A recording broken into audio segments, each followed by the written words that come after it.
इस मस्जिद के नीचे मंदिर बताया 15 फुट नीचे, और ये बताया जाता है यहाँ आतंकवादियों को ट्रेनिंग दी जाती है। ये कोई बाहर की जगह नहीं है। हिंदुस्तान के अंदर उत्तर प्रदेश के अंदर दारुल उलूम देवबंद है। देवबंद के अंदर हम आए हैं और आप लोगों को एक बात बता देते हैं, इस वीडियो को पूरी देखना और आज आप लोगों के सामने इसकी हकीकत होगी। इतना कहना चाहूँगा, इस वीडियो को डिलीट होने से पहले ही सभी जगह शेयर कर देना, क्योंकि आज के टाइम पे हमारी वीडियो को डिलीट कर दिया जाता है सोशल मीडिया से।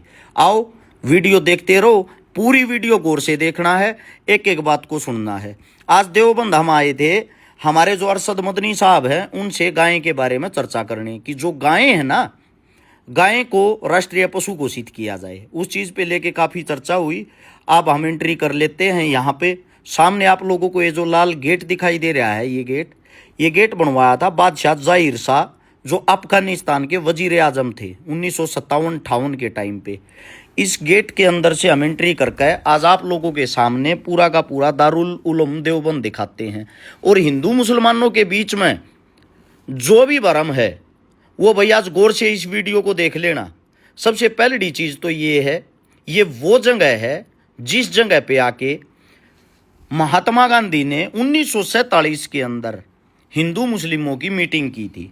और उस मीटिंग में ये फैसला लिया गया था कि भाई हमने लड़ाई एक साथ लड़नी है। जवाहरलाल नेहरू ने प्रधानमंत्री बनने के बाद एक बात कही थी कि आज़ादी की लड़ाई में सबसे बड़ा जो योगदान है वो दारुल उलूम देवबंद का है। ये बातें अगर उन लोगों ने बोली हैं तो कोई खास बात होगी।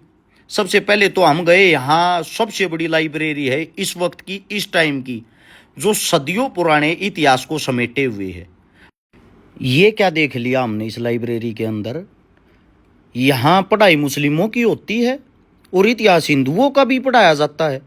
आओ सुनो और देखो, वीडियो पूरी देखना। वो मस्जिद भी दिखाएंगे जिसके नीचे मंदिर है, पहले इसको गौर से सुनो। अब इस वक्त हम देवबंद में हैं, जहाँ पे हिंदुस्तान का सबसे बड़ा मदरसा है और कोई हज़ारों बच्चे यहाँ पे शिक्षा लेते हैं। और मदरसे के अंदर हम आते हैं तो काफ़ी है ना, कुछ मतलब कि वहम फैलाया जाता है कि यहाँ पे आके खाली जो मुस्लिम होते हैं उन्हीं के बारे में आप लोगों को शिक्षा मिलती है या शिक्षा दी जाती है। मदरसे के अंदर मेरे साथ में मेरे मुस्लिम साथी हैं। शुभ नाम अपना? शादाब भाई। अपना शुभ नाम? मोहम्मद शोएब भाई। और शादाब और शोएब से पूछेंगे, शोएब भाई ये किस चीज़ की किताब है? देखिए, आप यहाँ पर लाइब्रेरी में आए हैं और आपने दारुल उलूम को अपनी आंखों से देखा है और चीज़ें आपको ऑन रिकॉर्ड भी दिख रही हैं। ये यजुर्वेद है। यजुर्वेद तो मेरे हिसाब से हिंदुओं की नहीं होती। जी, ये तो होती है ना, हिंदुओं की जबान अच्छा होती है। ये जी, ये ऋग्वेद है। ये ऋग्वेद है। ये ऋग्वेद है। ये भी ऋग्वेद। ये रामायण तुलसीदास है। रामायण है जी, ये रामायण है। ये रामायण है मदरसे के अंदर, मतलब दारुल उलूम के अंदर, दारुल उलूम की लाइब्रेरी के अंदर रामायण है, मनुस्मृति है बज़बान हिंदी। ठीक है, ये यहाँ पर हिंदी में भी है और वो सब चीज वो उनका उर्दू में भी यहाँ पर देख सकते हैं। यहाँ ये रामायण वाल्मीकि है, रामायण वाल्मीकि द्वारा। जी ये विष्णु मनुस्मृति है। ठीक है, ये ग्रंथ साहब बज़बान अंग्रेजी में ग्रंथ साहब की है, ग्रंथ साहिब की। जी ये, और इसी तरह ये कुरान करीम है, कुरान। जी ये तौरात है, ये भी कुरान है। ठीक है, और इसी तरह दूसरे फलसफे की किताबें भी यहाँ पर हैं। ये इंजील है, ये भी इंजील है अरबी में, ये ज़बूर है। हम जिस जगह पे खड़े हैं ये वो पवित्र जगह है। 1947 की जो क्रांति हुई थी, देश की आज़ादी की जो अंतिम लड़ाई थी, जिसमें हिंदू और मुस्लिमों ने मिलकर लड़ाई लड़ी थी, उसका जो फैसला हुआ था वो यहीं इसी सरजमी पे बैठ के हुआ था। और आज कुछ ऐसे मूर्ख इंसान हैं जो राजनीति के भाव में बह के इन चीज़ों को भी जाति और धर्म और मजहब से जोड़ देते हैं। मैं आप लोगों को एक बात बताता हूँ, आप अल्लाह के घर जाओ या मंदिर में जाओ या गुरुद्वारे में जाओ, शिक्षा आपको कहीं ये नहीं मिलेगी तोड़ने वाली, शिक्षा मिलेगी आपको जोड़ने वाली। लेकिन कुछ मूर्ख इंसान होते हैं, वो हर धर्म हर जाति के अंदर मिलते हैं, जो जानबूझ के कुछ गंद फैलाते हैं, इन चीज़ों को तोड़ मरोड़ के पेश करके दिखाते हैं। जैसे कि अब ये बोल देंगे ये ग्रंथ हैं, ये रामायण है, तो ये इस भाषा में क्यों लिखी हुई है? उसका कारण है क्योंकि हमारे साथ में जो मुस्लिम साथी खड़े हैं वो इसको आसानी से इस भाषा में पढ़ सकते हैं। अब वो ग्रहण इन सब के ज्ञान को करते हैं, टोटली बातों के अंदर सेम ज्ञान है, फर्क थोड़ा सा शब्दों का होता है, थोड़ा सा समझने का होता है। तो आप लोगों से भाई क्या कहना चाहते हो? शिकारा साहब, जिस तरह से आप काम कर रहे हैं, सबसे पहले तो आपको मुबारकबाद। आप यहाँ पर आए, वक्त निकाल कर आए और आप एक चीज़ों को बहुत डीपली आप चीज़ों को देख रहे हैं। एक मैं आप ही से सवाल करता हूँ काउंटर क्वेश्चन कि जिस तरह से एक ब्लेम दारुल को स्पेशली इस दौर में दिया जाता है कि यहाँ पर आतंकवाद की तालीम दी जाती है और लोगों से न जाने किस किस तरह से वेपन का भी बताया जाता है कि यहाँ पर रखे जाते हैं, वो फुला चीज़ें सब चीज़ें हैं। तो आप देख रहे हैं, आप मुझे ज़रा सा बता दीजिएगा घूमने के बाद आपको कोई इस तरह की चीज़ नज़र आए तो। मैं आप लोगों के साथ प्यार प्रेम से जो रहता हूँ ना, मैं तो हिंदू परिवार के अंदर जन्म ले रखा है। मेरे कोई मुस्लिम नाम मिला हुआ, मेरे कोई हरसुद्दीन कहते हैं, जब मेरे कोई दिक्कत आपत्ति नहीं है। बिल्कुल, आप यहाँ पर हैं, अभी घूम रहे हैं, आप इकले जा करके दारुल उलूम के किसी भी एक कैंपस में किसी भी एक क्लास को आप देखकर आप जा सकते हैं, कोई आपको परमिशन लेने की जरूरत नहीं। मैं पूरे मुस्लिम परिवार के बीच में, दारुल उलूम के बीच में अकेला घूम रहा हूँ। मेरे साथ में सिर्फ और सिर्फ 3 से 4 हिंदू हैं। टोटली यहाँ की जो आवाम है, जनता है, मुस्लिम है। और मेरे से कोई ये भी नहीं पूछ रहा भैया आप यहाँ कैसे घुस गए, ये तो मुस्लिमों के लिए है, आप यहाँ किस लिए आए हो।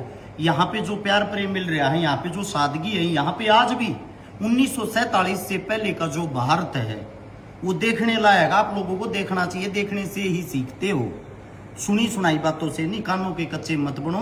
राजनीतिक आदमी कोई भी हो, उसको सिर्फ और सिर्फ वोट से जोड़ के राजनीति करनी है। वो आपको उसी नजर से देखेगा, उसी नजर से दिखाएगा।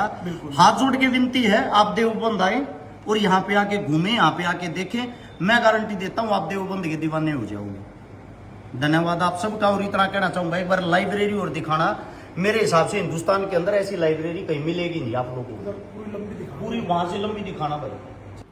मुस्लिमों के लिए जो नफरत रखते हैं, व्हाट्सएप यूनिवर्सिटी से जो पढ़ के आते हैं, आजकल के बच्चे जो सोशल मीडिया पे खाली लाइक और फॉलोवर कमाने के चक्कर में एक धर्म को टारगेट करते हैं।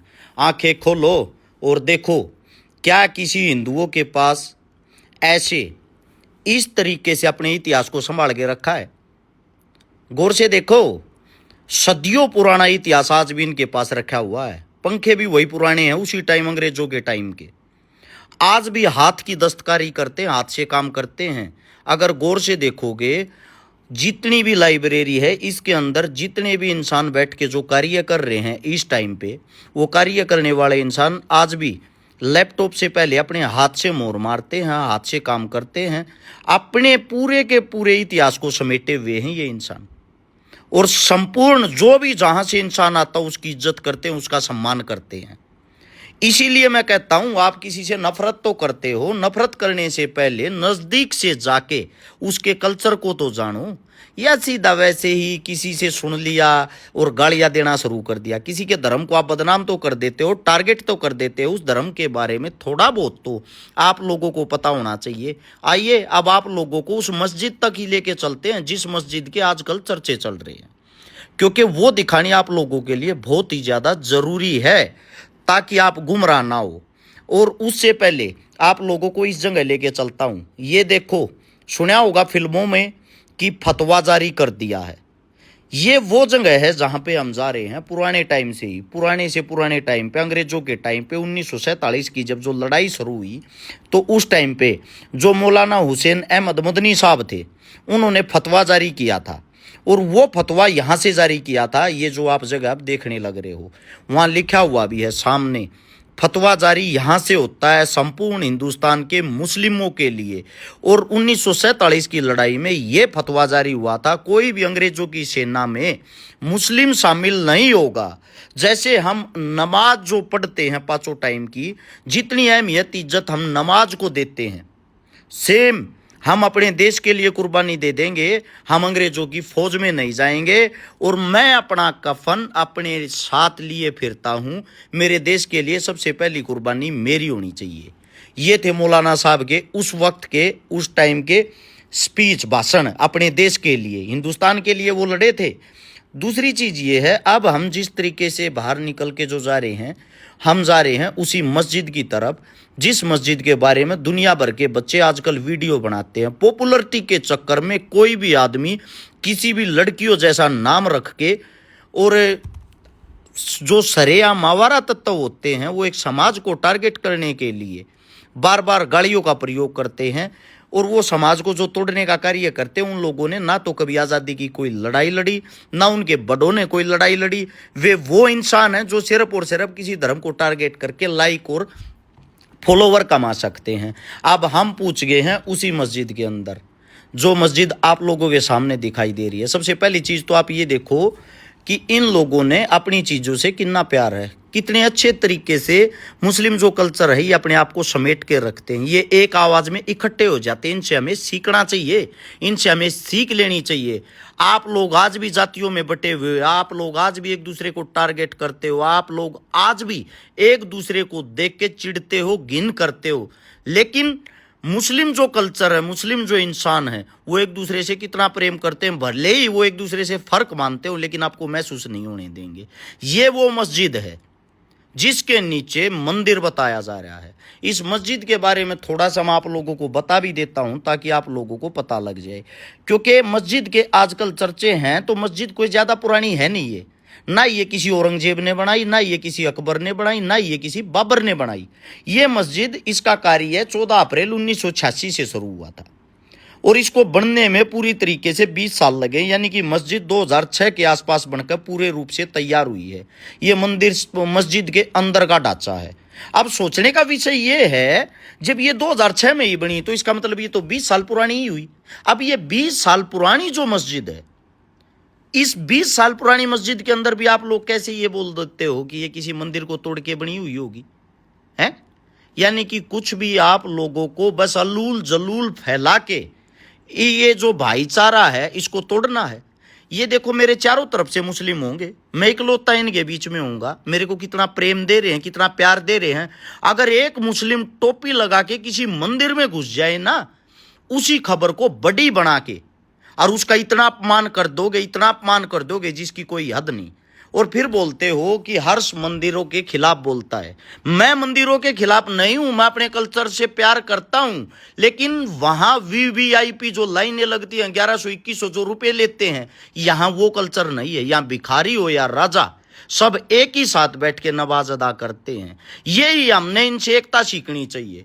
भिखारी हो या राजा, जिसके सीधे डायरेक्ट मंदिर के अंदर दर्शन हो। अब हम नीचे चल रहे, इसके 15 फीट नीचे बताते हैं कि इसके 15 फीट नीचे पहले मंदिर था। अब हम यहां से नीचे की तरफ एंट्री कर रहे हैं और हम नीचे गए तो नीचे क्या, बेसमेंट में पहुंच गए। 20 फुट नीचे तो बेसमेंट है। मंदिर 15 फुट नीचे बता रहे थे, 20 फीट नीचे तो यहाँ पे कार्य करने वाले, जो इसके अंदर कार्य करते हैं, साफ सफाई करते हैं, वो इंसान रहते हैं। और इसकी जो नींव है वो लगभग 20 फीट और नीचे से उठ के आई है। यानी कि 40 फुट नीचे तक तो कोई मंदिर ही नहीं है। ये उसका प्रमाण, उसका सबूत आप लोगों की आंखों के सामने है।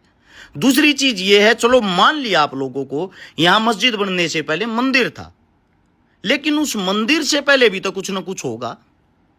क्योंकि सबसे बड़ी चीज ये है, अगर मस्जिद खोदोगे, चलो मान लिया मंदिर निकल आया, मंदिर को खोदोगे तो उसके नीचे जो जमीन निकल के आएगी, वो जमीन असलियत में किसान की है, उसका मालिक किसान है। यानी कि खाली जो जमीन रही है इस सृष्टि पे, इस धरती पे, उस खाली जमीन के ऊपर ही इंसानों ने कुछ ना कुछ बनाया है। अब कुछ ना कुछ वहां बनाया है तो ऐसे ही मस्जिद बन गई, कहीं मंदिर बन गया, कहीं मकान बन गए। यानी कि ये सारी बातें बेबुनियाद है, झूठी हैं। और मैं हिंदू होने के नाते भी एक बात कहता हूं भाई, मेरे मुस्लिम साथियों पे, भाइयों पे अगर कोई आवाज़ उठाएगा, उंगली उठाएगा, मैं इनके साथ खड़ा हूं। इसलिए खड़ा हूं, मेरी गाय को राष्ट्रीय पशु बनाने के लिए सबसे पहले मुस्लिमों ने आवाज़ उठाई है। दूसरी बात, जो कहते हैं आतंकवादी तैयार किए जाते हैं, हमने ना तो यहाँ कोई बम, तोप, गोला, बारूद, असला तो छोड़ो, एक कुत्ते को मारने के लिए हमें नहीं यहाँ पे डंडा भी मिला। घर बैठ के झूठ फैलाने वालों, ये है देवबंद की हकीकत। और जल्दी ही हजारों छात्रों के बीच में जो घर गए हुए हैं, फिलहाल छुट्टी है, मुस्लिम छात्रों के बीच में यहीं से वीडियो बनाऊंगा, उनका प्यार प्रेम आप लोगों को दिखाऊंगा।